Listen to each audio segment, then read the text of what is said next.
सब सुन रहल छी नमस्ते म्यूजिक के शानदार प्रस्तुति।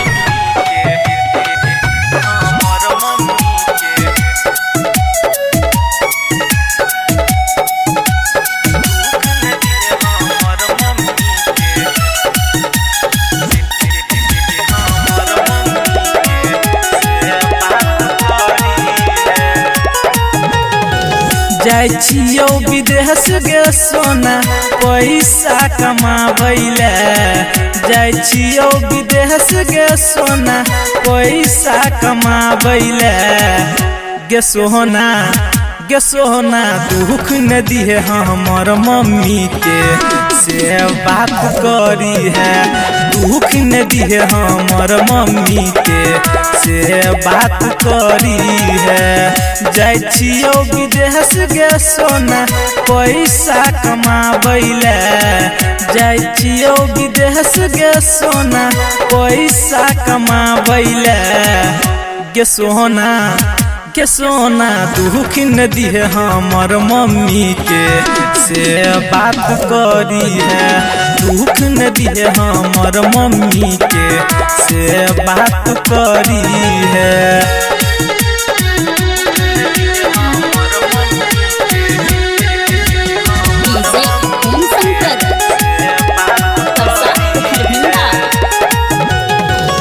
कमे बहु पैसा पठे बहु निक से कर तू सब काम, कतो से ये हम मम्मी गे सोना पैर दबा दी है आराम। गे सोना खूबे कमे बहु पैसा पठे बहु निक से कर तू सब काम, कतो से ये हम मम्मी गे सोना पैर दबा दी है आराम। दैया बउआ सबके तू स्कूल पठै है गे, दैया बउआ सबके तू स्कूल पठै है गे। गे सोना दुख न दिहे हमर मम्मी के से बात करी है, दुख न दिहे हमर मम्मी के से बात करी है।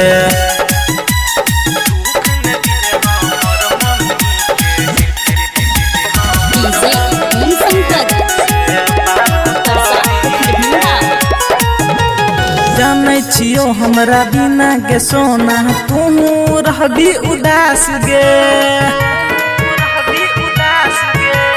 टेंशन ने ले मो पर तोरा संगे करबो हम वीडियो कॉल बात गे। गे सोना जानै छियो हमरा बिना सोना रहबी तू उदास गे, टेंशन ने ले मो पर तोरा संगे करबो हम वीडियो कॉल बात गे। राइटर सूरज गायक अमृत समझाबै छो, डीजे ओम शंकर किंदर सुदीप समझाबै छो। गे सोना दुख न दिहे हमर मम्मी के से बात करी है, दुख न दिहे हमर मम्मी के से बात करी है, से बात करी है।